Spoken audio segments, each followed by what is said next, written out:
Istanbul was like our first major checkpoint sort of thing.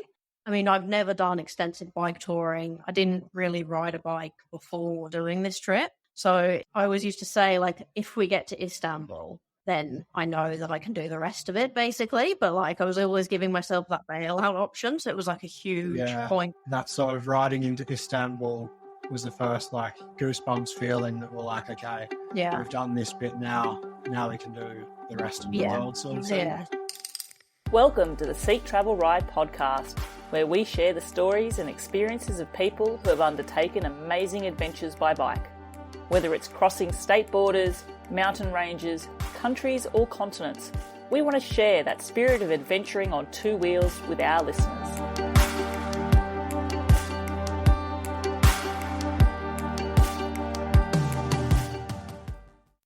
Hello, I'm your host Bella Malloy, and I'm excited to introduce my guests for today's episode of Seek Travel Ride, Laura and Simon, who set off from London in 2022 on a pair of loaded up touring bikes.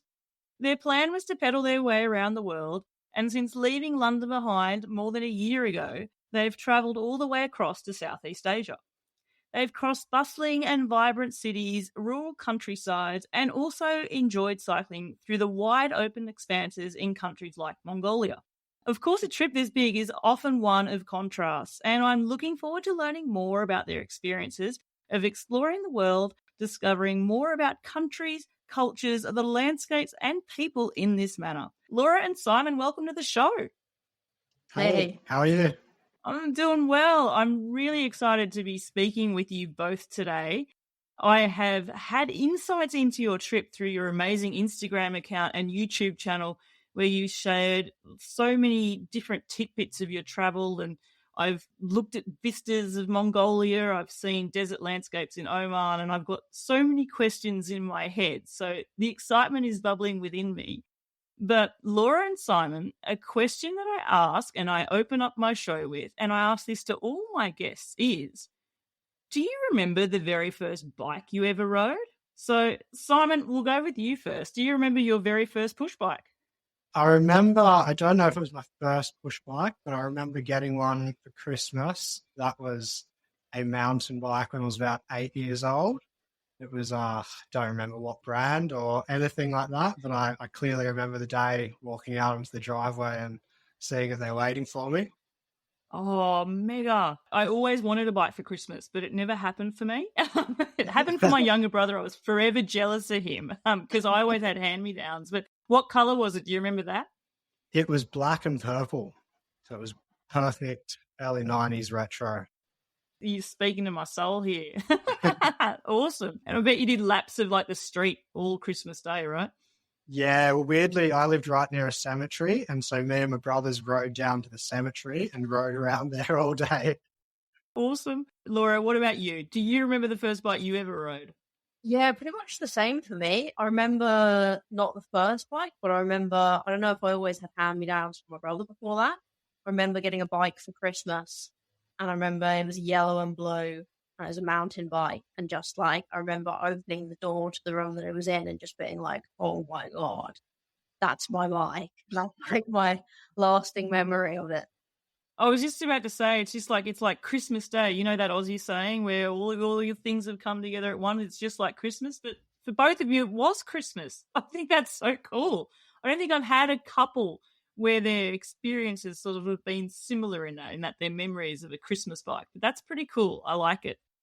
Both of you are, gosh, I'm just trying to think, well over a year now into your world tour, cycling bikes around the world. You've discovered so many continents now and countries traversing on two wheels. But before we get into that, could you just give our listeners a brief rundown of the two of you? Like, what did you do before you became bicycle travellers in this way?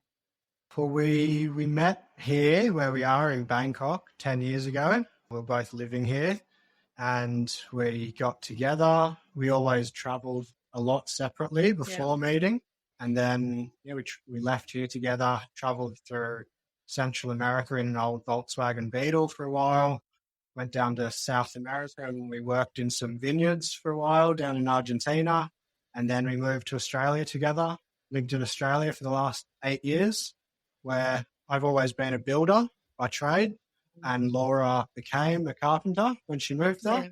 And we built our own house together, and we started a business together.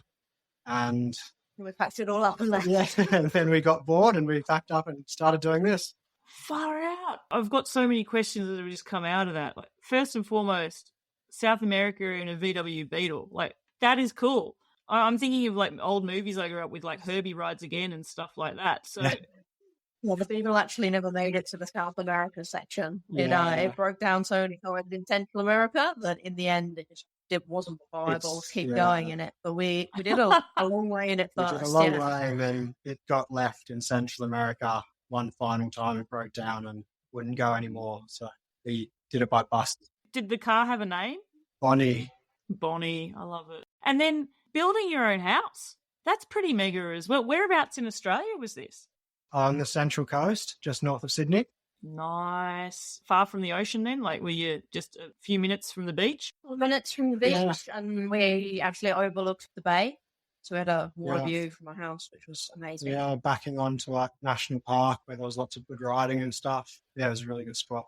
Oh, brilliant. So from that to packing it all in, building your own house is a big momentous thing as well.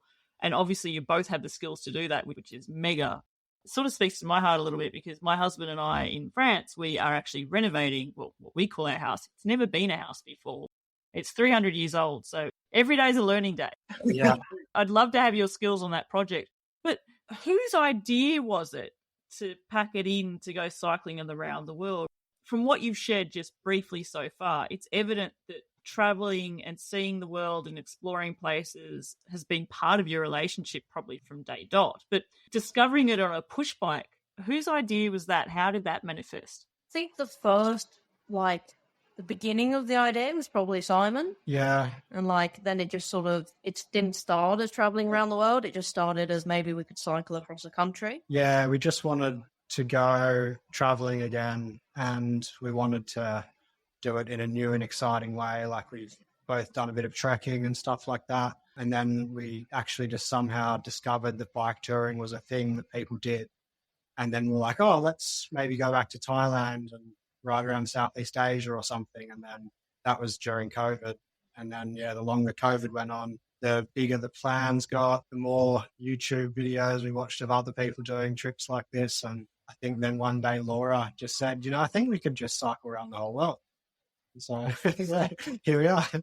I guess there's enough curiosity and you've drawn on enough experiences like traveling. You were mentioning hiking there. Obviously, you had your adventure in the Beetle, and buses you were mentioning as well. So it's not like travel's new to you. Slow travel's obviously something that you both enjoy. How do you then decide what you need to take with you and stuff like that? It's one thing to pack a couple of panniers to go cycling for a weekend. Obviously, cycling around the world, Laser will mention, you're over a year and a half into it now. Like, how do you decide even how to make that happen? I don't know. We didn't really prepare that well, I think. We did a couple small trips. We went up the coast and we rode around the Hunter Valley. And then I think like most people, we had way too much stuff to start with. And then we just started trying to whittle it down. Yeah. And yeah, we camped a lot. Like, so the main thing for us is having a good camping setup. And like the camping side of it is probably more important than the cycling side of it for That's us. the part that I think we researched the most was like a really good tent. And if we got that, it was like everything else is, come second. Yeah, and then we had a good kitchen set up and camping, like sleeping set up and stuff.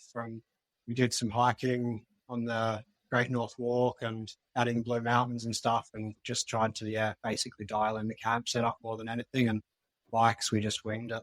That's a really smart thing though, because if I think of it, apart from mechanicals, which I guess to some degree, maybe it's just me, but I would take it as a given that you sort of figure that something on your bike's probably going to break down at some point traveling in this way. But camping and wild camping, or however you plan to camp, I imagine the majority of your camping was wild camping for this trip. Yeah. Yeah, we don't really do any other. But you want to be comfortable in that. So it makes sense that you want durability in your camping gear and you want things that are going to see you comfortable for, I guess, extremes.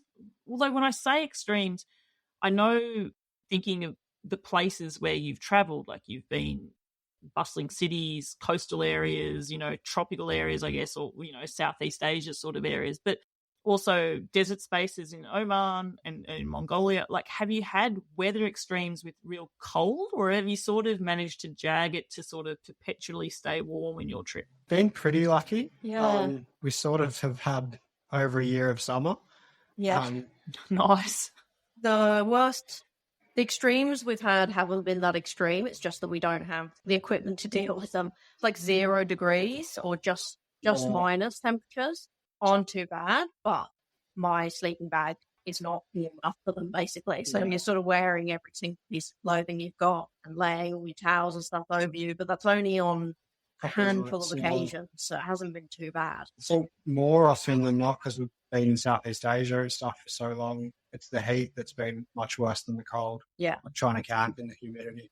Yeah, I was going to say the heat, but also the humidity, right? Because that's sort of when it becomes really oppressive too. Yeah. I imagine, and forgive me because I've not toured in Southeast Asia. I have certainly cycled in humid places before, and it almost feels suffocating at times. Like you just can't escape it. But being in a hot, humid environment in a tent is on another level as well. So are there things then that you try to seek out for when you're camping in those environments?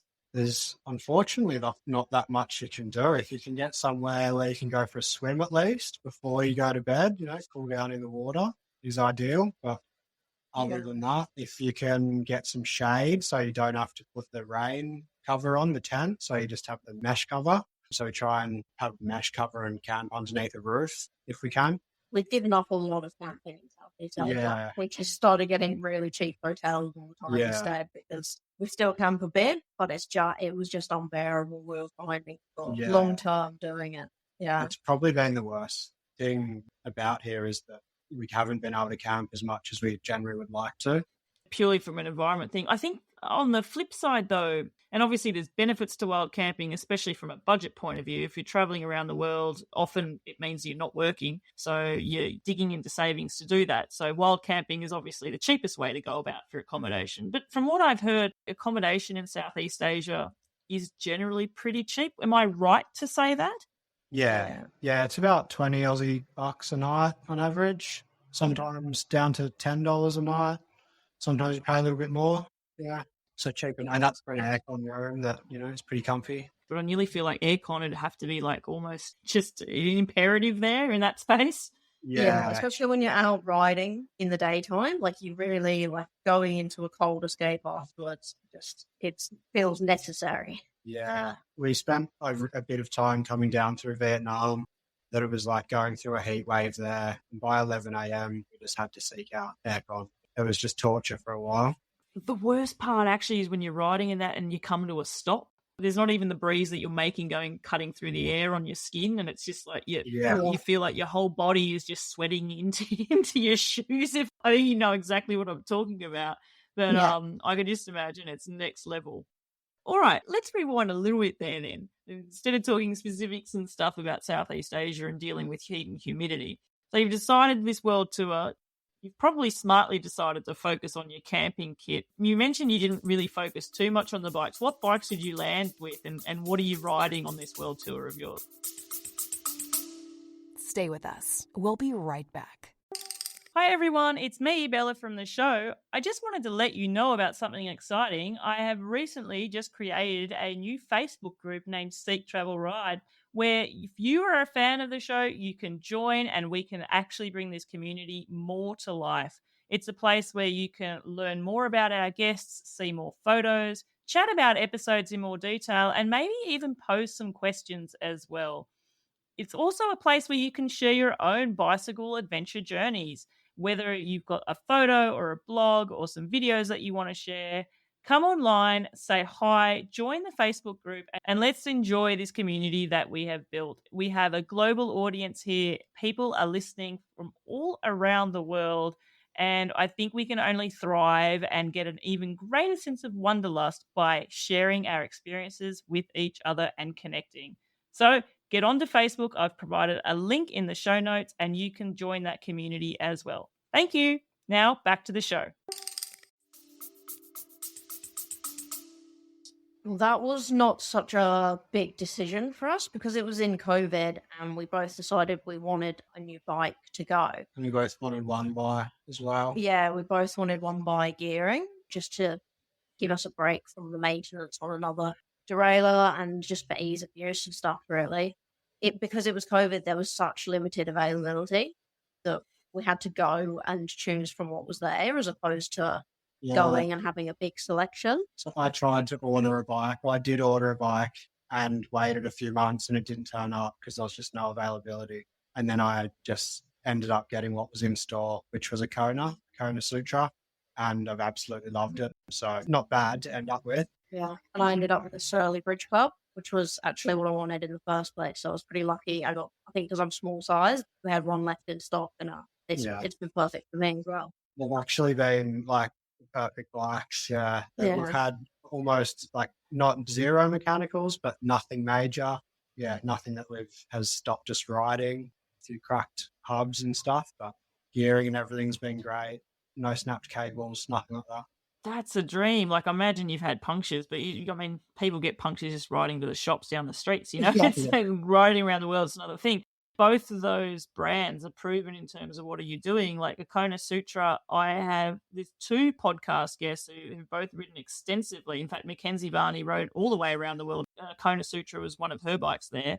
And I've had another guest of mine, Rebecca Lowe. She travelled London all the way through to the Middle East and Tehran, 11,000 kilometres on her. So you're on proven bikes for what you're doing. And then, Laura, I have to say, listeners to the show will know this. I have a soft spot for Surly, even though I don't have one for myself. My husband has a Surly. He's got a Surly Straggler. And I had the opportunity to get one. And for some reason, I didn't go for it. And there's always been a part of my soul in the background going, if you only had the everyone Surly. Everyone who gets, I've never met anyone who has one and hasn't enjoyed it or whatever. Yeah, we met a couple on the ferry in Japan with them just the other day, and they were just so stoked to meet another Surly owner. A lover of Surleys, even though I don't have one myself. I'm from one removed. But anyway, it sounds like you've really been, I don't know whether it's necessarily fortune or maybe it's actually good maintenance practice from yourselves, but you've not struck any bad ride-ending mechanicals. Is the worst thing you've sort of had flat tyres then? Yeah, right. It's definitely not from good maintenance. I can tell you that much. I think having new bikes when we left and just, luck of the... Starting with brand new bikes. Punctures and the cracked rim. We both had a cracked back rim. Yeah. But we both checked them for cracks and sort of caught it in time that it wasn't like something that was an emergency to get fixed. Yeah, I suppose it has been pretty lucky. And then, like you said, punctures. Punctures. Yeah, certain times where you get like 5 punctures in a day or 20 punctures in a week, and then you go months without getting one. It seems to be like that. Yeah. I'd like to know why that is the case. And look, sometimes you get multiple punctures a day because when you change it, you didn't realise that there's like a fine piece of wire still in your tyre or something, and you can account for that. But there's other times, I think, actually, like thorn season is really bad. Yeah, definitely. Thorn season was the worst. I had close dear friends of mine. I think they had a couple of weeks touring through Sardinia, and they were there in September, not this year, a few years ago now. But it was just when all the road works were cutting all like the brambles and blackberries and stuff. And oh my goodness, like they were getting over 20 a day. It was beyond a joke. They actually needed a bike store to come out to them to rescue them with like spares and stuff. So there were just thorns everywhere and they're so unavoidable, especially when you are wild camping. You got to push your bike in. September as well. Yeah. Around September in Eastern Europe. And like it was just, we'd wake up every morning knowing that we were going to have punctures on our tyres. Yeah. I guess you'd have to have changed your tyres by now too, no doubt. Like how many kilometres have you done? Over 10,000 now. Well over 10,000. About just over 16,000 now. Yeah, over 16. And we took different tyres to Mongolia. We changed for some bigger mountain bike tyres. But other than that, like every other bike tourist, we're on the Schwalbe marathons and they've been good. They've done on the first pair, over 15,000 Ks. On them. That's a great advert for Schwalbe marathons. But you're right, it is like the touring tyre of choice, isn't it? And for a reason. Yeah. You don't need to worry about rolling resistance. You just need to worry about dependability and durability there as well. They weigh a ton, but they save you in the end.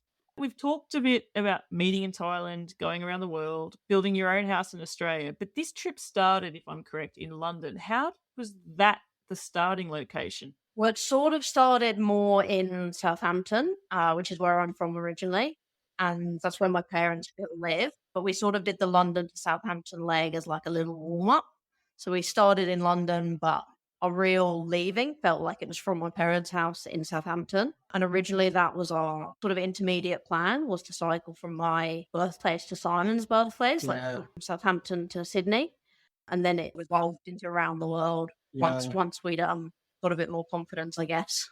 I like that you've sort of started with the trip with sort of like a real personal touch for both of you as well. So then route planning, and obviously this has changed since you decided to push on, not just stop at Sydney, but I imagine I've come across guests and they're two different camps. One will plan their route infinitely and know specifically which country they're going to, maybe not which road, but pretty much already which route they're going to take. And others just like to see where the road's going to take them. A trip this big, how much into the details do you both go into your route planning before you start riding somewhere, and before you set off from Southampton? On the grand scheme of it, we pretty much just very vaguely, like we knew we were going to cross Europe, but then originally we were going to go like Georgia and Azerbaijan and stuff. But about midway through Europe or towards the end of Europe, that changed and we decided to go down to Oman and go that route. And yeah, we were very vague basically with the route. We knew we were going to come through Thailand because it's a special place to us. And we really wanted to go to Mongolia, but which path we were going to take to get between them, we just pretty much make up as we go along. Wow. And so I know this sounds really silly because it's not trivial coming to a new country, but do you almost plan per country? Like, do you enter a country and then decide, okay, we've entered this country and this is the way we're going to go through it? Or is it literally, let's see where this next week takes us and you don't even plan that far ahead? Probably a bit smaller for most places. Like, we'll be planning, maybe a week in advance, but then some countries it's obvious that we decide between like East and West Coast or something like that. Varies like country by country. Some countries we've done heaps of research into, it seems, and like we know what we want to see and where we want to go. In other countries we get there and we have absolutely no idea. When we rode into Italy, we rode down through Switzerland into Italy, and we were going to then turn around and head north again. But we decided when we got there, I think, no, we're going to now stay in Italy and for as long as we can and ride across through to Austria from there. So that was purely a food-based decision. I was going to say, if it's anything I've learned about stalking you on Instagram this last week, it has been that food features. Yeah. Speaking to my soul yet again, I am motivated to travel for food. And I was just thinking, when you were saying you decided to stay in Italy, I was thinking, I bet you it's because of the food. Yeah, a lot of our decisions are food-based decisions. Yeah, like Laura said, sometimes we plan a whole country. Like India, we planned pretty much the whole West Coast route. But, I mean, even when we got to Thailand, we didn't know whether we'd ride out of Bangkok south or north. We didn't know until a couple of days before we left, I think. Yeah. Can I ask just randomly what prompted the decision to head south or north, or actually which way did you go and why? I think just we knew we wanted to go to northern Thailand because we wanted to do the Lighter Kingdom route. And we just sort of figured it would work out best time-wise. I think it might have been time-wise for us to then get to Vietnam because we had decided Vietnam was the best place to fly from to Mongolia. But in the end, it didn't work out that good anyway because we went too fast. But yeah, so we just thought it was 50-50. So we picked one. We're going to get... I think it was the smoke season in Thailand that we almost didn't go north. We were trying to avoid it. Then we went north. And when we got north, we had to go south again because it was too bad. Yeah. I've heard big things about the smoke season around there. And how long does it actually go for? 3 months? Yeah, it was 3 or 4 months, I think. I think it varies year to year, which is why it's really hard to get any proper info on it. So it's just a lot of guesswork, whether it's going to be bad that certain year or not. And yeah, it was really bad this year. And is there sort of like a pattern with it? And I say this, I was in Australia still in 2019. I don't know if both of you guys were there, but it was when we had absolutely, it felt like the whole of the Eastern Seaboard was on fire. We just had horrendous bushfires. I was living in Canberra and even though Canberra is 2 hours in a car, but from the coast, but like clockwork at around 5 in the afternoon, the sea breeze would come through and it would bring all this bushfire smoke to the city. And it was horrendous. And so when I hear people talk about Southeast Asia and smoke season there, that's the memories that I think of. Is the smoke in smoke season, does it have a pattern to it? Like parts of it, like is the morning clear and then it's bad in the evening, or? No, it's just bad all day. It's constant, because I think the humidity, like it's trapped in, and so the air is just full of it morning to night. It's you don't really get a break from it. You would have felt amazing when it was finally over, or when you escaped away from it. It would feel like you could finally take a big deep breath. Yeah, and see blue skies again, and just it wasn't until probably halfway through Laos that it got better. Yeah. Far out.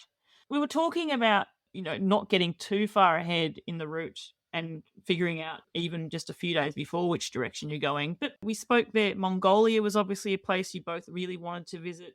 Are there other places that made, I don't know, bucket list is the right term, but were there places that you specifically knew, don't know how we're going to get there, but I definitely want to see this or have this type of experience? I think there was Istanbul was like our first major like checkpoint sort of thing. And it was like, I'd always said, I mean, I've never done extensive bike touring. I didn't really ride a bike before doing this trip. So I always used to say, like, if we get to Istanbul, then I know that I can do the rest of it, basically. But like, I was always giving myself that bailout option. So it was like a huge point. That sort of riding into Istanbul was the first like goosebumps feeling that we're like, okay, we've done this bit now. Now we can do the rest of the world sort of thing. Yeah. It's sort of that typical cutoff too, isn't it? Like Istanbul, it's sort of where you leave Europe behind and Asia sort of begins. Like it's from a continental divide point of view, if that makes sense as well. So it's sort of fitting that way. Yeah. And then here, I mean, Bangkok was a big one for us to get to because, a lot of reason we wanted to come back here. Yeah. Yeah, Mongolia, obviously, as you said. And for some reason, crossing North America is just something that I think maybe it wasn't until we'd crossed Europe, but we were like crossing North America like that, just it being one constant landmass where you can go from coast to coast. Just such a good feeling that we're really looking forward to that one as well. For the benefit of our listeners who haven't spent the last few days trawling your Instagram and finding out about your trip, could you give a brief rundown into where you've been since you've left London? Yeah. Well, we left London, started cycling east across Europe. Pretty standard route following the Rhine down to Switzerland and then through Italy, as I said, and then back up and followed the Danube across to the Balkans and then made our way to Istanbul. And then we cycled down through Turkey and then over to the UAE and then down to through Oman. And from Oman, we flew over to Mumbai and down through India to southern India. And from there, we flew over to Thailand. And we've done a big loop around Southeast Asia. And then from Southeast Asia, we flew to Mongolia, around Mongolia, and then South Korea, Japan, and back to where we left off the loop in Southeast Asia. Wow. And then ahead of you, I can already see, like we've spoken about getting to Sydney for personal reasons, but the calling of traversing all the way across North America is still in the cards as well. Do you think you'll go to New Zealand? No, we're going to skip New Zealand just because of financial reasons. Just to get a flight for a short distance didn't seem as viable. Same reason we're only doing like the east coast of Australia rather than riding right across. It would just take money away from us exploring other areas of Asia or, it's just freeing up money for us to do other parts. Oh, that makes total logical sense. And I guess then brings me to my next question is, what do you do then when, a builder and a carpenter decide to ride bikes around the world? What do you do for income? Like, do you work at some type of some sort? Have you just saved? And if you're saving, what type of typical budget have you sort of given yourselves to tour? So we basically just saved all of our money for a few years to go towards this. And because it was COVID, we we're pretty good savers anyway, but we saved even more because we couldn't do anything. And there was such demand for building that we were working and earning even more than we usually would. So it worked out really well for us that we were just waiting for the end of COVID, and then that was going to be basically it. Yeah, basically as much money as we saved meant how long the trip could be. So the trip was basically always going to be around the world, but we could have gone around the world in 18 months. But now we saved enough that we're more likely going to take 2.5 to 3 years to do it. So see more places and not work the whole time. It's definitely not about working while we're on this trip, just taking it slow travel and enjoying each place. Yeah, and slow travel, slow experiences, it's sort of really immersive travel in that way as well. You mentioned that you've slow traveled before in the form of hiking. How have you found becoming cycle tourists this way? Because Laura, you were saying you weren't a cyclist before, you never toured on a bike before this one. How have you found the adjustment to that? And do you enjoy seeing the world this way? Yeah, I definitely enjoy seeing the world this way. Like, I still struggle to think of myself as a cyclist, which sounds a bit strange, but it isn't something that really comes that naturally to me. I'm not like fast, or I don't know, I don't have much endurance skill either, but I just really like the travel aspect of it and the way that I get to see them experience the world. Yeah. And it allows you to, you couldn't walk across Europe. Yeah, I would probably choose to walk. If I could walk in the same amount of time as I could ride, I'd choose to walk. But it's just not viable to walk across a country or around the world the same way it is as to cycle across one. Yeah, it's sort of the perfect vehicle because it allows you to move at a pace that's enough, but not too fast, not too slow. Yeah. And carry all your gear. Yeah, definitely. And actually, Laura, if it makes you feel any better, I have interviewed a previous guest of the podcast, Mark Gresser, who's also cycled the world. He's 29,000 kilometers. And he still puts his hand up and says he doesn't consider himself to be a cyclist. Similar to yourselves, he got a bike for his tour. He left from his driveway in WA and ended up in Paris and did so many extensive things and still doesn't see himself there, but did see that the bicycle was sort of the perfect vehicle to explore the world. What about you there, Simon? Are you a little bit different? Like, have bikes and travel been something that you do?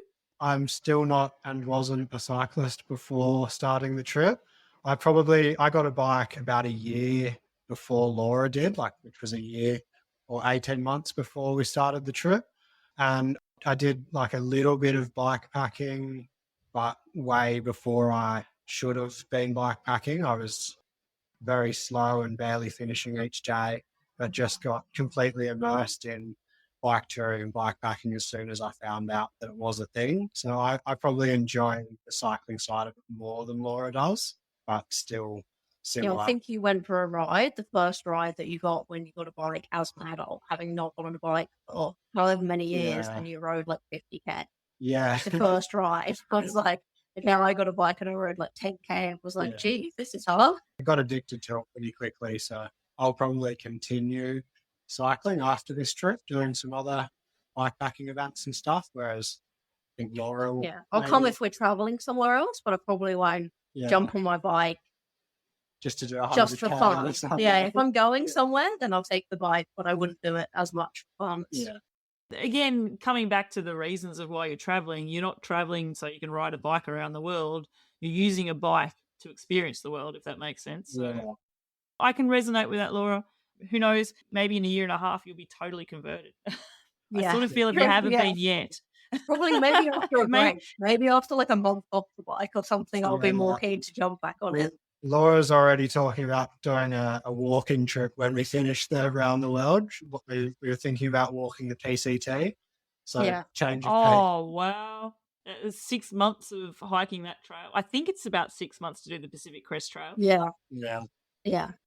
Okay, well, I'm going to take a little bit of a different turn into my traditional route with people who've done something like yourselves. And instead of going chronologically through your route and picking out different countries, I want to choose to focus in on some certain sections, if that's okay. Probably just because they're ones that really intrigue me. The first one there, I guess, is Oman. that's not typically an area that people would choose to cycle to or through. What brought you there? I think it was I'm pretty sure we would have just seen that someone was there on YouTube. Yeah. Like we how we discover everything. The algorithm. Yeah.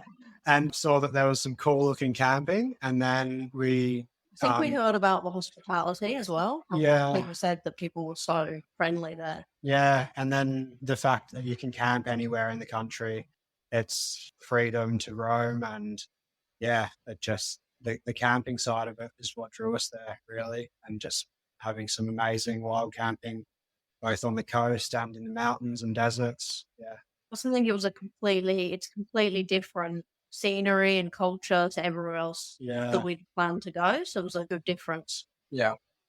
Talking about wild camping there, Simon, it probably puts you on a spot a little bit, but the camping, it obviously lived up to its reputation from what you've just said there. Can you think back to one typical, like, blow your mind wild camping experience there in Oman? Well, there was one in the UAE just before the Oman border that was in the middle of all these sand dunes and stuff. That was just like, that was pretty spectacular, like right in the middle of the desert, no one around. And then in Oman, probably in some of the wadis was the coolest, like these big, huge canyons with just, rock walls hundreds of meters tall either side of you, and, just donkeys and goats wandering around. Like, just was pretty cool. It's such a foreign scene to anywhere else that you'd been too, from what you've been sharing as well. I could imagine that would just be like, wow.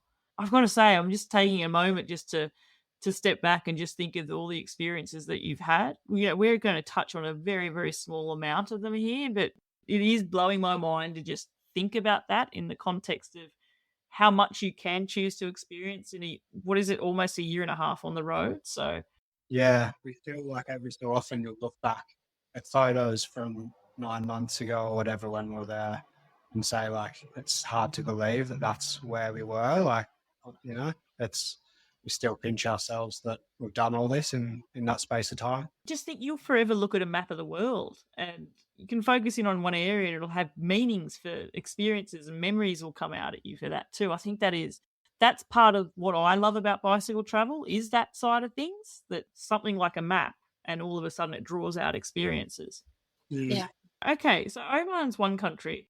One, and you would have spent quite a lot of time here, is India. So you chose to cycle down the west coast of India. Yeah.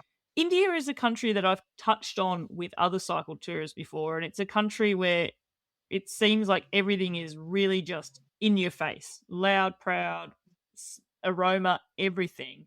Yeah. I want to know, what was it like traveling down through India? And I know that you had traveled there previously before, but not on bikes. So what was it like to go there? What was it like to discover the country in this way? It was amazing. It was super fun. Like we flew into Mumbai airport from Oman and put the bikes together. It was like 5 a.m. So we had the red-eye flight. We hadn't slept.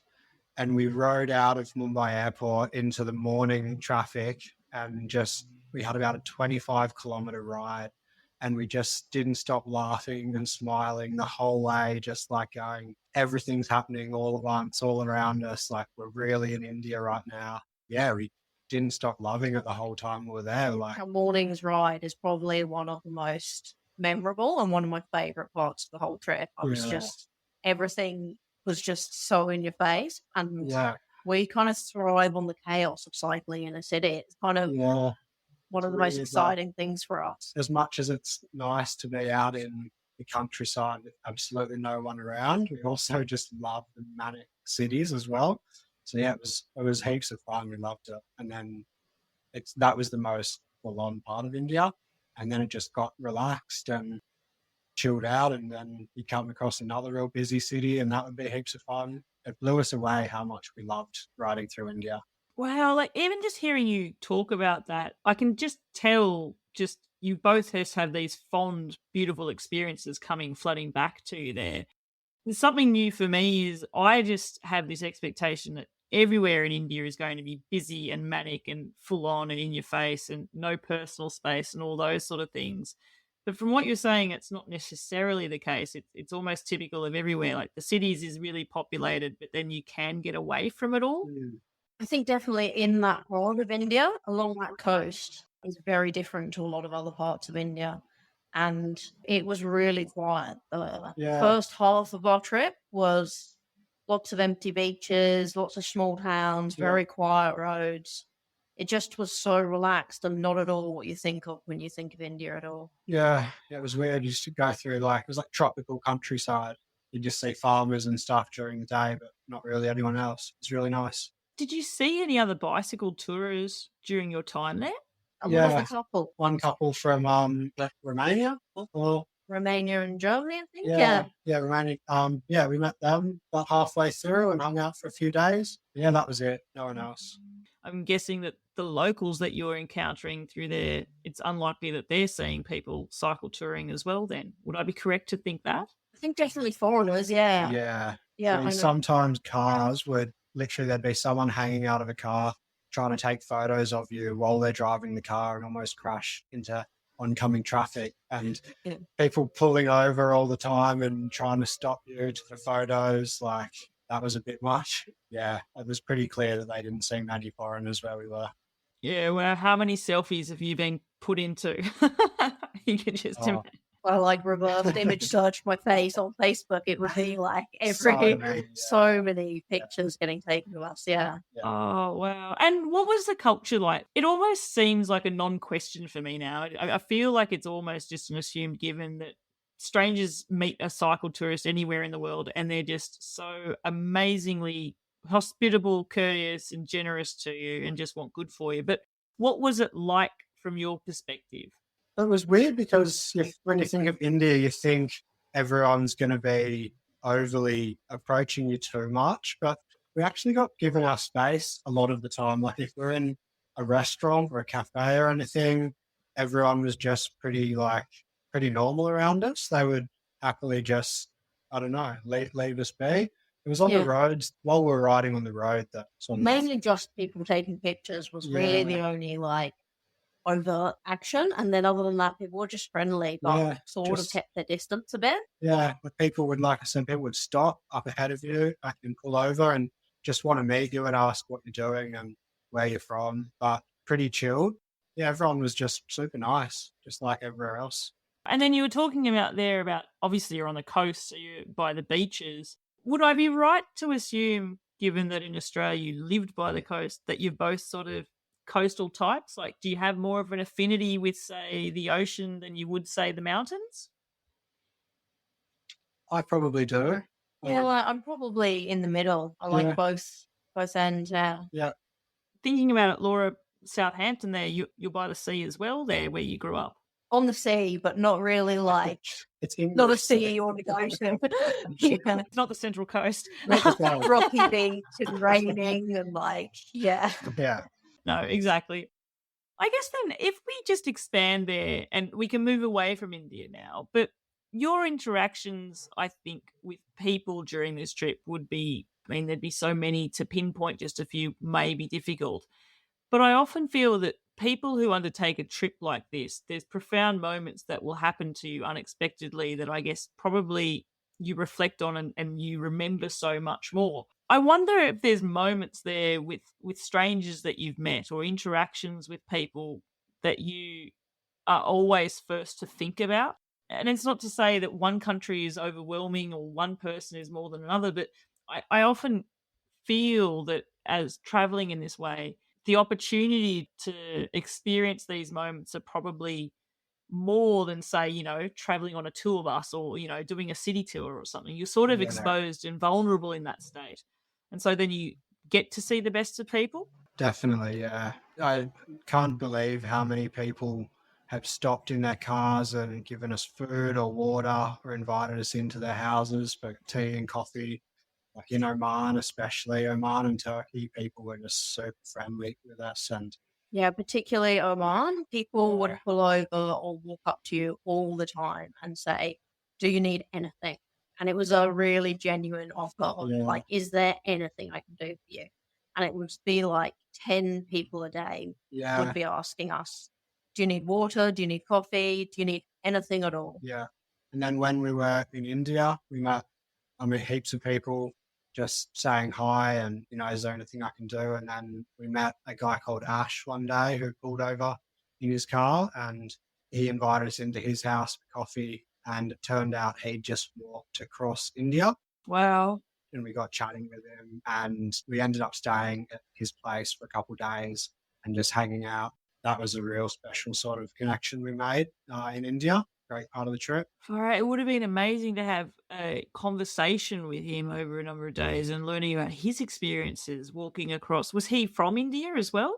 Yeah, he was from India, but he'd studied abroad. He'd lived in the UK for a couple of years and just moved back to India. And when he moved back to India, he just felt like he needed to do something different. So he'd just been on this big walk and he'd just returned home after finishing the walk. And when he started speaking to us, it was weird. We were like, I don't know, just instantly like, wait. Very similar. Yeah, really similar. And we just clicked straight away. And yeah, it was really nice to meet him and talk about shared experiences and talk about India, especially the way he'd experienced it.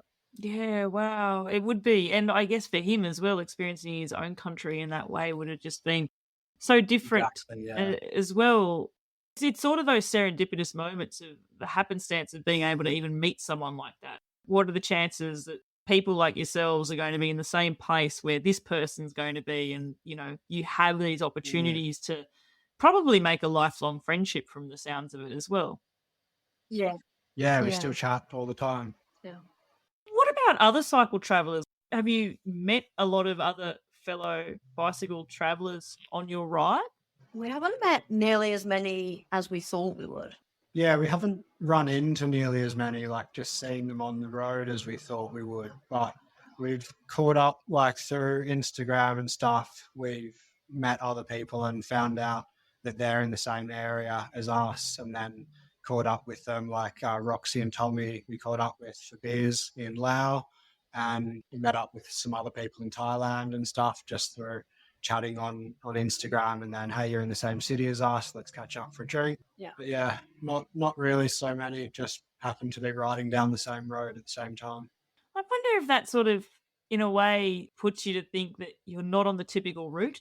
You're on the path less travelled. Yeah. Our timing as well. Because we left pretty much the middle of summer in Europe, whereas most people tend to leave in spring. I feel like we were just behind a lot of people who had left. Yeah, across Europe, definitely. And then, Oman, we almost met some. We saw someone's bike in a hotel, and that was clearly a touring bike, and we left them a note, but they had just left it there, and they were off doing something else. Yeah.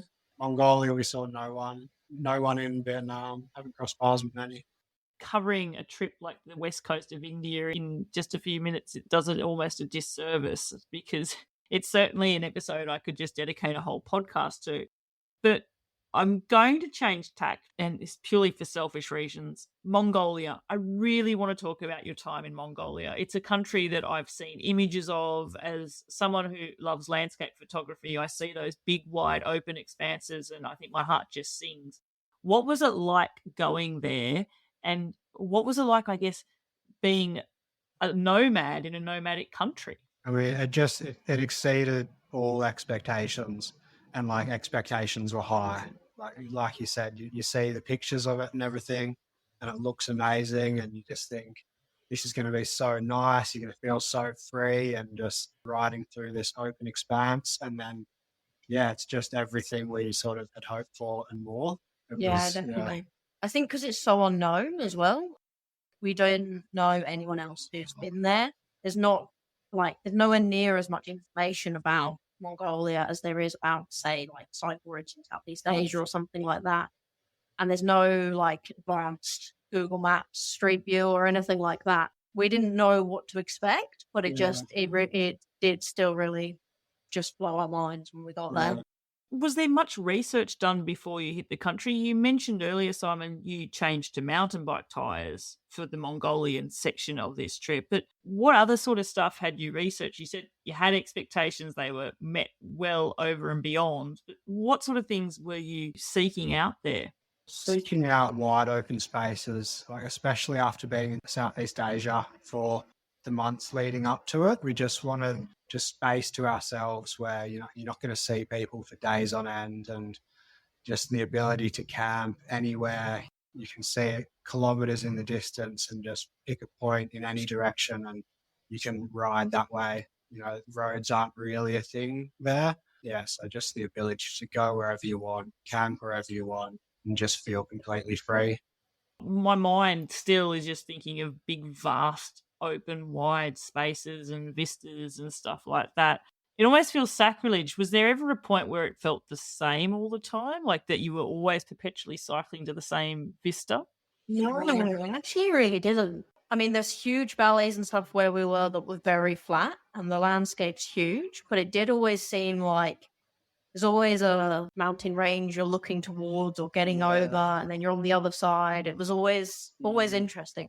Yeah, it was the one place that when we were there for a month, which was all of August, and at the end we said, like, I could easily just come back every August for the rest of my life and do it over and over again. Definitely didn't get boring. What about food in Mongolia? And I guess if we talk about contrast, come from the hustle and bustle and busyness of Southeast Asia, and you know we discussed that we're probably all foodies here, and I think Southeast Asia has some of the best cuisine in the world, flavoursome, aromatic and fresh. What's it like then in Mongolia? Because my thought is that in Mongolia, you eat what's available as opposed to there's many choices. Am I right or wrong there? Yeah, 100% right. I mean, most of the time, because we're camping, we're eating pasta, noodles, Instant mashed potato. instant mashed potato with, you know, whatever we could. Varying array of seasoning, stuff like that. But when we did get to a town, or if we ever got invited into a yurt or something, it was beef and cheese and ready doughy. some sort of bread. It's, if you're a vegan or lactose intolerant, you're not going to do very well. Not a lot of vegetables going around. So yeah, pretty simple. There's about 3 national dishes and they all contain beef. That's about it. For some reason, I'm thinking, do they also eat a lot of horse meat? Yeah, horse as well. Yeah. Sometimes you think you're just ordering a meat dish. So whatever's in it is in it. Food becomes more something in Mongolia. You're not there for the food. You're there for the landscapes by the sounds of it. For sure, exactly. Yeah. And we were such long distances between towns that we were mostly eating our own provisions anyway. Yeah. It's not like there were places to eat ever. So yeah, we probably only had 5 days of being in towns the whole time we were there. And you were there for how long? Did you say was it the whole month of August? Yeah. What sort of distances were you covering typically there? I'm not saying that every day was a copy print of the day before. Quite small. It was quite low distances, like 30, 40K a day.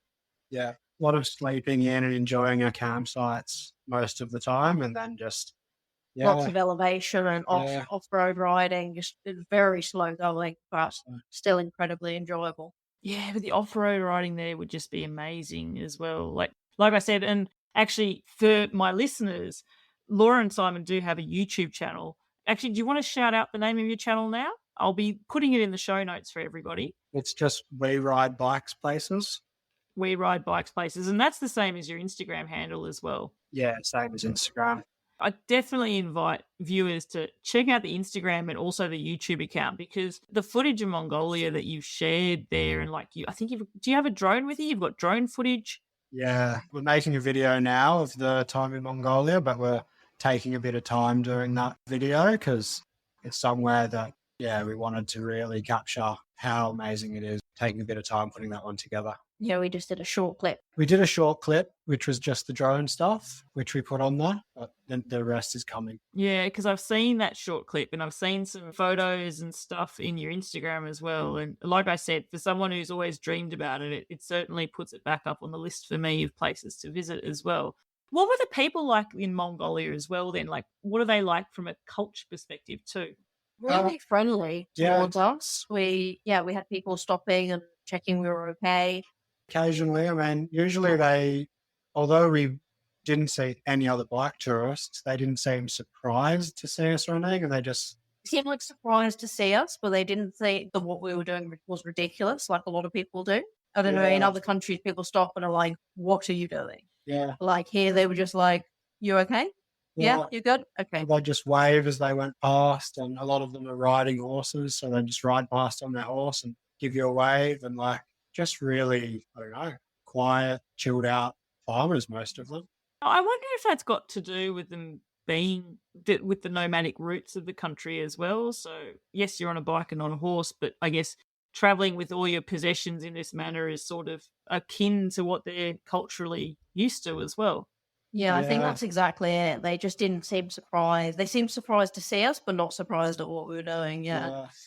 Yeah, and they're also welcoming.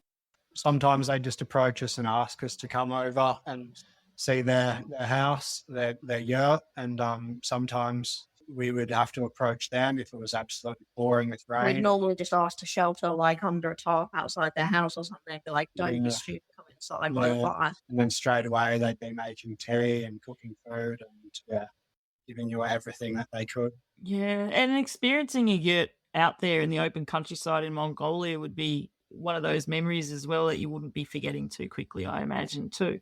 Yeah, it was really nice. Yeah. And it was nice that almost all the time we were invited, from far. They'd see us from far away, come over to us and say, "Would you like to come to my house for tea?"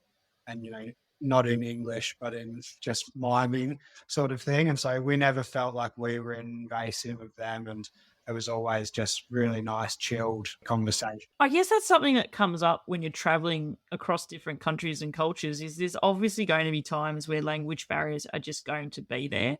Can you reflect back actually on a moment where, like, I imagine there's always ways to get your point across, and sign language is something, but actually you were mentioning Roxy and Tommy before, but it was Roxy and Tommy who first brought to my attention that sign language isn't all universal and body language isn't all universal. Have you come across this as well?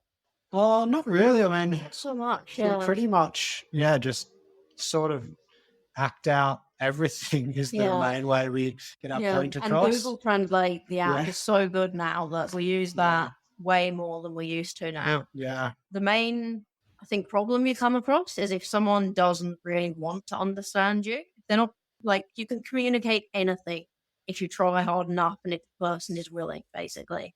But if they're not really receptive to you, then they just like shrug you off and they're not really looking for what you're trying to say. Yeah. Can you think of a funny moment with body language and interactions with people where it's just, maybe I'm thinking of it, obviously an Aussie here living in France. I'm learning the French language. I feel like I'll be a learner of the French language for the rest of my life. And there are some hilarious moments, even just with my neighbors, me and my husband, where we have totally got the interpretation of a story totally incorrect. And what we think's being told to us is definitely not. Have you had situations which obviously must be similar?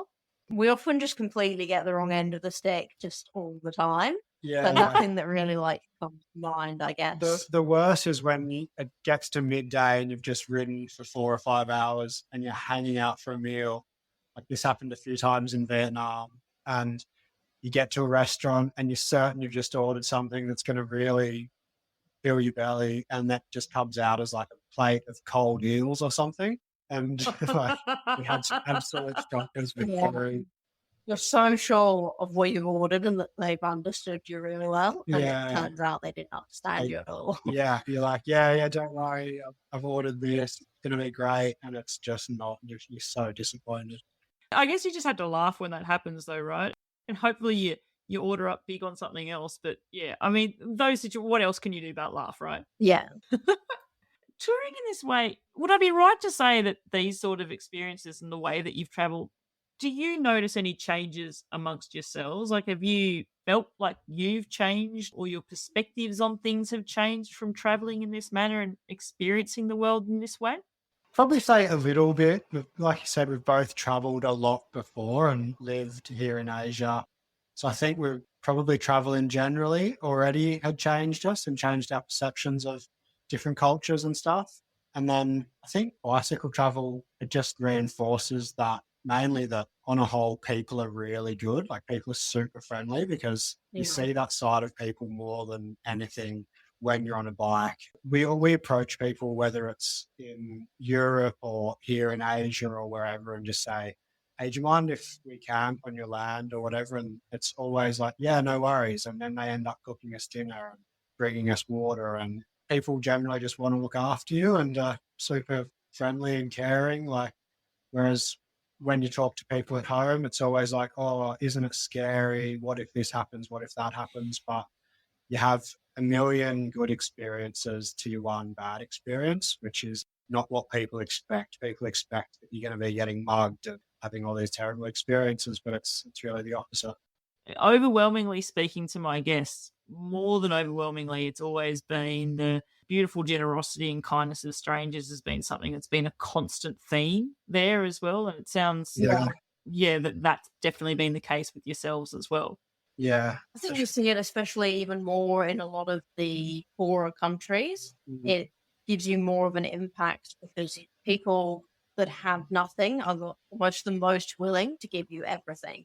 And you have to stop them from giving you stuff because they will give you their dinner for the night. Yeah. And, it just is amazing. Yeah, that'd give you a lot of pause for thought there and contemplation, really, when that happens. And especially, I imagine that happens more often than you'd think in some places as well. Not necessarily more often than you'd think, but it would happen. It's not something that's just happened once, for example. Yeah, exactly, yeah. Often when I talk on my podcast, we talk about kindness of strangers and it's adults offering you food or a meal or a warm bed. But what about kids on the road seeing two people on a bike in their country? What's that been like? Yeah, I mean, in some places you don't see it so much, and then others, Cambodia and Laos, is just like your highlight of every day is the kids running out and waving and running alongside, screaming and stuff, and just heaps of fun. You'll see kids who are pretty young in their back garden and they see you in the distance and they drop what they're doing and run full speed to the road so that they can catch you and wave at you before you leave. Yeah, actually the same in Mongolia. They would see you, and because their little yurt would be hundreds and hundreds of meters away from the track you're riding on, you'd see them running and you'd have to stop and wait for about 10 or 15 minutes until they got to you. And then they'd just come over and wave and then say bye and run off again. That's always nice. So it's a lot of fun. It would be. I'm picturing, and oh my gosh, I hope to my listeners this doesn't just sound like stereotypical, but I'm just wondering, you would have seen a few kids on horseback there as well, no doubt. Yeah, 100%. Kids like 5 years old riding full-grown horses and stuff. See like a little group of kids that are just, you assume they're just playing together, like kids would ride their bikes in the street and they're just riding around on full-size horses together, just playing. That's just, really cool to see. Yeah, it's just, it's normal to them. It's just, just as seeing people on bikes may be foreign to some people. That's just their norm. That's so cool. It sort of shows that the world is so starkly different. We've talked about contrast a few times and you've seen it play out over and over again. Yeah. What's it been like traveling in this manner as a couple? Because we're talking about happy moments and stuff like that, but I guess the realities of travel and life would be not every single day has to be the best, happiest travel day of your life. There must be times when the mood is low and whatnot. What's it been like traveling as a couple in this way? Tough. I think it's been mostly not as hard as you think it would be. Yeah, it's just like general life. I mean, we, like you said beforehand, we ran a business together, worked side by side on a building site every day before we did this. So we're pretty used to being in each other's pockets. Yeah. And then, you just have your highs and lows like everything, and they're just magnified. So you do just have... I think fatigue and heat and everything is probably the biggest drain on you. But honestly, it's not, I don't think it's anywhere near as hard as what most people would think. Yeah, the lows are bad because arguing with each other is never a good thing. But then the highs of sharing this experience with each other is just amazing. It's give anything for it. It's come up a couple of times with other guests before, Simon, what you were saying there. Often guests who are cycling solo, whether it's around the world or through a country or whatever, a lot of people are very comfortable in their own company, and that's not a problem for them. I guess if it was a problem, they'd stop cycling solo. But a lot of them have often said that the one time that they often wish to have company is when there's a magical moment that they've encountered and there's no one there to share it with. Yeah. So I guess being able to share it with your partner all the time is a pretty cool thing. I guess not everyone's on a high at the same moment, but I guess conversely, has it worked in your favor sometimes as well, where someone's not doing so well, but the other person's able to read the mood in the room, so to speak, and lift them up as well? Like, I think always. Yeah. I think always if I'm getting overly stressed about something, Laura calms me down, and I like to think I do the same for her. Yeah, for sure. Definitely. I don't know what I'd do at some points if, like, there's times when you just feel tired and aggravated and everything feels like it's going wrong. Sometimes that can cause an argument between you, but that's way rarer than the times when it actually the other person just picks you up and then it's fine because you have someone to share it to, you have someone to vent to, and then you can laugh about it in the end. do you think either of you, and again, this is a total hypothetical question, but do you think either of you would have been inclined to have travelled in this manner on your own? Honestly, don't know. I don't think I ever would have done it like around the world thing. I think potentially I could have like cycled across one country. Yeah. You know, I could have a few weeks or a month, but definitely not for this amount of time. I was actually saying just the other day, like I used to travel by myself when I first left school for a few months at a time. And after 3 or 4 months, I would really start missing home, and I'd start missing my friends and missing my family and get FOMO, like, oh, I need to go home and see what's happening. But I never have that feeling at all now because I'm here with Laura, and so I don't miss anything. I've got Laura here with me. I don't have anything to miss, sort of thing. And are you similar in that way, Laura? Kind of different, but I don't think I ever would have done bike touring, but I left England 14 years ago when I was 20, and I haven't lived there for any long period since. So I've always been away from my family and everything, but I still don't think I would have had, even though I'd have the confidence to, I moved to countries on my own and stuff, I don't think I would have had the confidence to go out and ride and camp by myself. Having done it now, do you think you could do it? I would definitely do short tours by myself, but something this big, I don't think I could do on my own, yeah. Say there's a couple here who might be intrigued and they're listening to both of you now and they're thinking about doing something similar. As a couple who've gone through this, is there one nugget of advice or something that you'd say to those people? Like, I would say choose one person to navigate on a day, and then the other person isn't allowed to look at the map. Because otherwise you just like end up being the person behind going, what are we supposed to take that turn? And you changed the route to go this way. And that's just the number one cause of arguments is navigation. That is the best advice for sure. One person on the map at a time. So hang on then. Do you take it in turns to navigate then? Like who is lead navigator? Or take it in turns, day by day. Yeah. It's interesting actually, because reflecting back on, and my husband and I, we toured together as well, and both love it for similar reasons, like you said, but we've never done anything this monumentally big before. But if I think about the times where things can be strained, it would always be around routing and mapping and which way are we going? And there's always a routing failure as well. What do you use for your routes and stuff? Like, I know we talked before that you have flexibility and things aren't set in stone, but what are you navigating with and how do you determine where you're going? We've been using Komoot. Yeah. And we sort of use that in conjunction with like Google Maps and stuff to work out the best routes using satellite view and everything to... Yeah, or if there's a route, like if we're following a Eurovelo, then we'll just follow that. If we're following, say, the Four Rivers in Korea, then we're using Kakao Maps, which is the Korean one. But yeah, unless there's a predetermined route like that, then it's pretty much just we plot it on Komoot. Yeah, well, and so can you just think of, I know this sounds silly, but it was actually my very first guest, Madeline Hoffman, and she had a term, she said, Komoot did it again. And it's where Komoot has routed her down somewhere where apparently there's a route, but it would be, and I've had it myself, apparently you go left here, and if I go left there, I'm just cycling in the river. So, like, have you had Komoot mapping failures, and can you think of one particular epic one on this trip?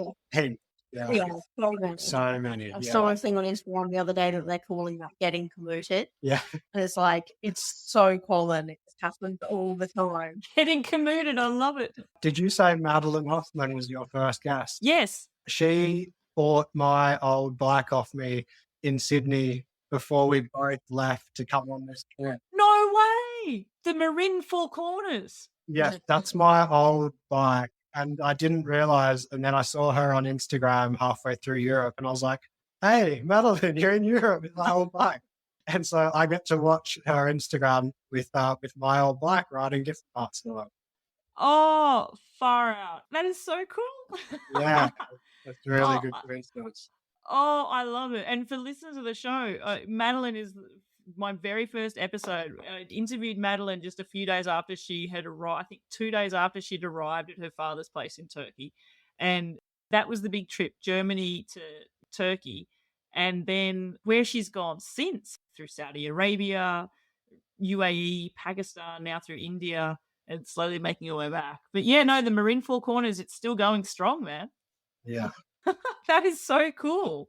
Just quickly though, I do want to talk about getting commuted. What's your worst getting commuted that you can just think of just randomly here? The first one I could think of was in Italy. We just ended up in the middle of a farm that was... We were so far gone. We'd gone down farm track after farm track, and we just ended up in the middle of a field. And there was just crops all around us. Yeah, like no visible way out. I remember how we ended up getting out of that. I mean, more so it just seems to happen every couple of days. India, same thing. India, you'd just get to places that sometimes just straight into a brick wall. Like just be a brick wall where it's saying to go through. Yeah, just tons of little ones. You need to turn yourself into a super character that can just blast through. Yeah. It's just, we laugh about it now, but depending on what's happened during the day, that could be totally a catalyst for the day just falling to pieces as well. Yeah. I could really appreciate that could happen. I remember one in India where it was going all the way downhill, and we got to like the bottom of the hill, and it said that we could get over the river there, and the ridge, we could see the bridge above us, like 100 meters above us. So we were just like, oh my God. And we had to turn around and go all the way uphill and do a massive detour to get around. That is the absolute worst. As we got to remind ourselves, you're riding with a touring load as well. It's not like these hills just happen without any effort whatsoever. Oh my gosh, that would just... You don't want to be the person that says the wrong thing at that moment. Actually, I'm not sure if I'd want to be the navigator at that moment. Yeah, blame can work. Yeah. We're talking about route mapping failures. Let's go to the other extreme. Let's talk about best food experience, which I feel is the most impossible question ever that could be asked. We spoke briefly about Italy. I've spoken about my fondness of Southeast Asian cuisine. Do each of you have a special cuisine or a meal or a dish that you could eat almost every day of your life and just be happy as a pig in the proverbial? It's definitely pretty similar for us. Italy, Thailand, and India have definitely been the highlights for food. Yeah, Thai food probably for me is just like I could eat Thai food for the rest of my life. And maybe Indian food for me. Everything we ate there was so good. Yeah, sure. Then on the other end of the spectrum, is it bad of me to assume that maybe Mongolia was as grim as it got for food? Yeah, Mongolia was pretty bad, but we didn't have high expectations of it being good. That's so true. Probably, Vietnam was actually really bad for food for us, which everyone we say that to can't believe it. But outside of the cities where we were, there was such poor availability of food. It was only pho. So it was like at the end of a 40-degree day riding through the heat, you can just have a plate of bowl pho. Yeah, hot soup. Yeah, and just like... for every single meal, 3 meals a day, just for really long stretches. Wow. We talk about Southeast Asian cuisine there because there are differences through each country there. What was the food like in Laos? That wasn't pretty good. Yeah, it wasn't too bad. You get a lot of the Isan influence from northeastern Thailand. So a lot of, sort of a little bit of Thai, a little bit of Cambodian, a little bit of Vietnamese influence. Almost all mixed together. Yeah, all mixed together. So it was okay. And same with Cambodia is, a little bit of Vietnamese and a little bit of Thai influence with a few curries and stuff as well. Yeah, Thailand obviously beats everywhere. Yeah, beats everywhere. Thinking of just flavour explosion at every corner. Oh, I'm all in. And actually, if we continue on, though, with food, I guess we were talking about Korea and the Four Rivers route there. Something I know both with Korea and Japan that everyone talks about it's like 7-Eleven convenience stores and vending machine food. Is that a big thing as I understand it to be? Yeah, the convenience store food, yeah. We didn't have as much vending machine food, but probably our best meals were convenience Yeah. stores. In Korea, we're Yeah. eating at a convenience store at least once a day. Simon and Laura, if you can picture me as an Aussie, I'm thinking convenience store. I'm thinking like a 7-Eleven or a Servo or something. Like Yeah. I'm thinking, what am I going to get there? Like a 4 and 20 pie? Like what sort of food are you going for there? They have little like bento box style things, like a pre-packaged box with like an assortment of rice and then kimchi and dumplings and everything all in there. But you then, pick and choose, and they've got microwaves in the store, so it's just heat them up, and they've always got little like outdoor seating areas where everyone gathers and has lunch and stuff. It's quite like a thing to they have do there. a big range of food in there, Yeah. from like rice rolls, sort of Yeah. similar to sushi, and burgers, even microwavable burgers, and all stuff Yeah. that has no nutritional value, I'm sure, but Yeah, tastes they good. just got an entire aisle of like ready to eat meals. So it's definitely a thing. It's not just something that I've randomly come across. It's a known Yeah. thing. Okay, it's added to my list of things to experience now. Yeah. Speaking of things, list of things to experience, what are you most looking forward to as your eyes move forward to what lies ahead of you both for this trip to come? Looking forward to I don't know, we've been in Asia so long and the food is so good that you just look forward to things like toast and like going to the fridge and like once we get to like my parents' house, like going to the fridge and having Vegemite on toast or making like a salad sandwich or just simple Having things. lots more vegetables in our diet. I think when we get to Oz and America, will hopefully be much easier. Sorry, I'm just laughing, Simon. Did you ever think you'd be on audio recorded as saying, I'm really looking forward to toast? We're right past someone who's making toast. We're both like, oh my God, toast. Just the simple staples that you're used to just having in the country that you can't carry with you on a bike that you really crave. Actually, I have to say it's something, and I almost feel heathen saying this out loud. Obviously, living in France, I live in the land of amazing bread, right? And bits and crusty baguette. There have definitely been many times where I've just found myself pining for just soft sliced white bread, just something that's not going to need a jaw workout to eat. So I guess it's sort of similar that way. Yeah. Okay, so Bangkok at the moment, what is the trajectory of your trip? We've obviously talked about North America. Are you going to Australia first before you get to there, or which way will you be going on from here? We'll start heading south from here, so down through the rest of Thailand, down to Malaysia, down through Malaysia to Singapore, and then on to Indonesia, and then flying from Indonesia down to Australia. We'll do just the east coast of Australia down to Sydney, which is where my family is. And then after that, fly up to Vancouver in Canada. And we're going to ride across some of Canada before dropping down into the States and then riding across the rest of the States, probably finishing in New York, we think. Will the tour come to a close at New York then, or will you finish it in like Southampton and do the... It basically depends how much budget we have left when we get to New York. If we have enough, we could keep going. We could go to South America or maybe fly to Morocco and then cycle from there back. It really just depends how much money we've spent by that point. Yeah, we should hopefully have enough money to still do about 3 or 4 months after New York. Yeah, if we've got any more than that, then we'll do South America. Otherwise, it'll be a couple months through parts of Europe we haven't done to get back to Southampton. Oh, wow. There is so much adventure still waiting for you, notwithstanding all the adventure and experiences that you've already had so far. I know I do this all the time because we've been chatting for ages and I need to wrap it up. I actually just have a few very short, quick questions for you. One of them is one I've just started asking a few of my guests, and that is because I'm putting together a soundtrack for Seek Travel Ride. It was a guest that inspired this, Mackenzie Barney. I asked her about music during her world tour, and she said, why don't you put a soundtrack together of all your guests? And I thought, you know what? I'm going to do that. So, Simon and Laura, if you had to pick a song that would be the soundtrack for your trip, what would that song be? Okay, tough question Yeah. because we both listen to so much varied music. But what would yours The be? first one that came to my mind was a song called Peanut Butter Jelly Yeah. by Galantis. And they're pretty much the I only don't know that lyrics I in the know whole this. song. And it's just like a weird song. It's like a weird, fun song to listen to that we And both. we used to blast it when we had the What Beatles. genre is this song? It's like Oh, genre. dance, It I doesn't, guess. yeah. Like it's like pop dance. dance, Yeah, do yeah. yourself a favourite, have a listen. yeah. We used to blast it when we had the Beatles, and like it became like a travel anthem for us. Yeah.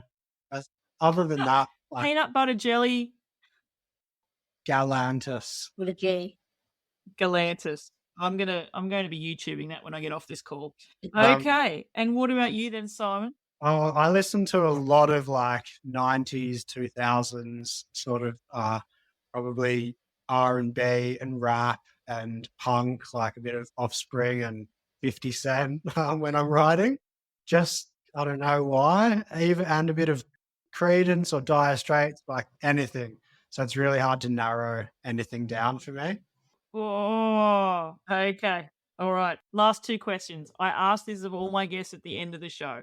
The first one is, if you are cycling one day and you have a choice to make, and that is you can choose to cycle into a perpetual headwind or a perpetual hill climb, which one are you going to choose and why? Laura, you go first on this one. I think I'd just hop off the bike and leave. I don't know. I mean, I'd go uphill, but if it's perpetual, there's no downhill on the other side. So I don't know. Both options are bad options, is what you're telling me. Yeah, definitely. I think I'd quit. Yeah, the surly would get sold and that's you done. Yeah. What about you, Simon? I would do the hill climb for sure because I hate nothing more than headwinds.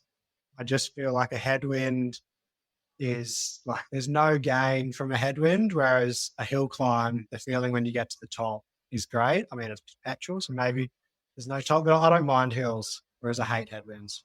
Yeah, well, what about the view, Laura? Would the view of a climb get you through having to climb it all the time?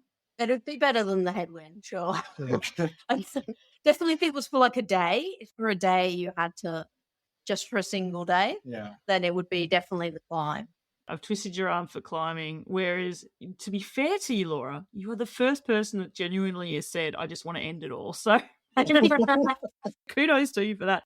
Okay, final question. This one's going to be an interesting one. You're going to be cycling for 4 hours, and I realize that you both probably do that all the time, and if not more than that each day. But 4 hours on this day, and you have the choice. You can choose to cycle 4 hours on your own or 4 hours with other people. Which one are you going to choose? Simon, you go first this time. Oh, it really depends. I think I really enjoy cycling on. I've always, before this trip, I only ever cycled on my own. So I'd probably go with on my own. But I mean, if it was one other person, I'd choose Laura. But with a group of other people, I don't think I enjoy as much as, just cycling by myself. You feel much freer just doing it, without a whole group of people around. Wow. And what about you, Laura? What would you choose there? Yeah, I'll definitely choose my own, I think. I really hate cycling with a lot of other people. I always feel like I'm going to be slowing everyone down or something. If it's just Simon, I don't mind slowing him down. When there's like a whole bunch of people there, I just feel the pressure. No, we don't want you under pressure. But also, it's totally okay for you to say, I'm on my own. Or maybe this is like headwind and climbs and you're just going to choose not to cycle at all. Yeah. That's the day that you start your big hike instead. Simon and Laura, this time has flown. There's so many questions I could still keep asking you, and there would be so many more that would flow on. But I do need to wrap up the show. All I can say is chatting to you both there and hearing you recount your stories, it really unleashes a big sense of wanderlust in me. I've got a real hankering for a plate of Thai food right now. I'm going to be listening to Peanut Butter Jelly as soon as I press stop. It has been an absolute pleasure. Thank you both so much for sharing your story with Seek Travel Ride. No worries. Thanks for having us. Yeah, thanks for speaking to us. I had such a huge sense of wanderlust just chatting with Simon and Laura there, learning about their travels. It was interesting also just hearing about how they've chosen to travel in this way on a bicycle, not because they see themselves necessarily as cyclists, but because using a bicycle to travel and discover the world seems to be the perfect balance of slow travel and moving through a place just fast enough to see everything as well. I absolutely love it, and I wish them well in their adventures, and I encourage you to follow their channels and to see where this world tour takes them next. Now, as always, if you have your own adventure on a bicycle and you'd like to have other people around the world learn about it, definitely get in touch with me. Send me an email. My email address is podcast@seektravelride.com. Send me an email and we can chat about how you too could be interviewed as future guests for the show. If you're enjoying listening to Seek Travel Ride, definitely hit subscribe in your podcast player so that you can be notified when our new episodes drop. They come out each week, and I can tell you now that we have some really interesting guest stories coming out for you to see the rest of 2023 out as well. Until the next episode, I'm Bella Malloy. Thanks for listening.